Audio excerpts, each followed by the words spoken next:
తాగిపించి చాలా నిన్ను నాశనం చేస్తుందని హెచ్చరిక చేస్తుంది. యెషయా 5వ అధ్యాయము 11వ వచనం చూద్దాం. మద్యము త్రాగుదమంట, సర్వమండల తంబూర సన్నాయిలను వాయించుచు ద్రాక్షరసం తాగుచు విందు చేయుదురు గాని యెహోవా లక్ష్య పెట్టరు. కావున నా ప్రజలు జ్ఞానము లేకయే చెరపట్టబడిపోతున్నారు. దేవునికి స్తోత్రం. హల్లెలూయా. ఏం చేస్తారంట?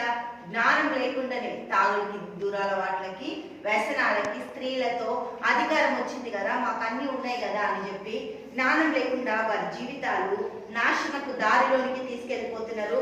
కానీ నా కొడుక నువ్వు అట్లా ఉండొద్దు. హల్లెలూయా. తల్లి ఎంత చక్కగా వివరించారు. నా కొడుక నువ్వు అట్లా ఉండొద్దు. నువ్వుని కన్నా, దేవుడి కొరకు కన్నా, పచ్చని కొరకు కన్నా, దేశం కొరకు కన్నా, నిన్ను రాజ్యం చేద్దాం అనుకున్నా, నేను రాజరికంలో ప్రజలందరి పరిపాలన చాలా న్యాయంగా ఉండాలి, కనికరంగా ఉండాలి, ప్రేమగా ఉండాలి, మద్యంతో కూడుతుండొద్దు. అందుకే మద్యంతో జాగ్రత్త బిడ్డ అంటుంది. హల్లెలూయా. సామెతలు 23వ అధ్యాయము 21వ వచనం చూద్దాం.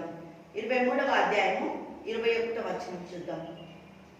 త్రాగుబోతులు, తిండిబోతులు, దారిద్రులగుదురు, నిద్రమత్తు చింపి గుడ్డలు ధరించుటకు కారణమగును. దేవునికి మహిమ కలుగును. నిన్ను కలిగిన నీ తండ్రి ఉపదేశం అంగీకరించుము, నీ తల్లి ముదిమి అందు ఆమెను నిర్లక్ష్యము చేయకుము. దేవునికి మహిమ కలుగును గాక. హల్లెలూయా. ఆమంటుంది తండ్రి ఉండే నీకు ఇప్పటి వరకు చెప్పిండు, ఇప్పుడు తల్లి మాట విను, తల్లిని నిర్లక్ష్యం చేయొద్దు అంటూ. దేవునికి స్తోత్రం. నా మాట ఎందుకో తెలుసా? 29వ వచనం చూద్దాం. సామెతలు 23వ అధ్యాయము 29వ వచనం. ఎవరికి శ్రమ, ఎవరికి దుఃఖం, ఎవరికి జగడం, ఎవరికి చింత, ఎవరికి హేతు లేని గాయములు, ఎవరికి మందదృష్టి, ద్రాక్షరసంతో పొద్దుగుచ్చు వారికే కదా, కలిపిన ద్రాక్షరసం రుచి చూడ వేరువారికే కదా, చేరువారికే కదా. దేవునికి మహిమ కలుగును గాక. ద్రాక్షరసము మిక్కిలి ఎర్రబడగను, గిన్నెలో తలతల్లాడుచుండగను, త్రాగుటకు రుచిగా నుండుటను దాని వైపు చూడకుము. పిమ్మట అది సర్పము వలె ఖర్చును, కట్లపాము వలె కాటువేయును. హల్లెలూయా. విపరీతమైనది నీ కన్నులకు, నీవు వెర్రి మాటలు పలుకుదువు.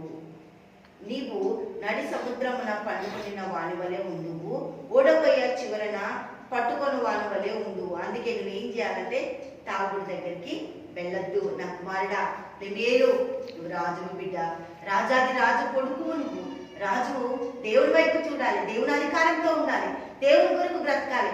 కానీ నువ్వు తాగుడు కొరకు బ్రతకొద్దు. తాగుడు జాగ్రత్త అంటుంది. హల్లెలూయా. తల్లి చివరి దశలో ఇవన్నీ కూడా చాలా చక్కగా కుమారునికి వివరించి చెప్పిన లెమియేలు తల్లి కదా. దేవుడికి మహిమ కలుగును గాక. హల్లెలూయా. తల్లి ఉపదేశము చాలా ప్రాముఖ్యము. దేవునికి మహిమ కలుగును గాక. తల్లి మాటలను అంగీకరించు. కుమారుడు ఎక్కడికి వెళ్ళినా సంతోషమే తల్లికి. దేవునికి స్తోత్రం కదా. హల్లెలూయా. తండ్రి యేసయ్యానికి స్తోత్రం. గొప్పది అద్భుతంగా అక్షరకనికి స్తోత్రాలు చెల్లిస్తుంటే అన్ని రంగాల బిడ్డలను ఆశ్రయించి దీవించి సహాయత దయచి మీ కృపను అనుగ్రహించండి, మీ దయ దయచేయండి, మీ మేళ్లతో దీవెనతో ఆశ్రమంతో నడిపించండి. యేసు నామమున ప్రార్థిస్తున్నాము తండ్రి. ఆమేన్. ఆమేన్.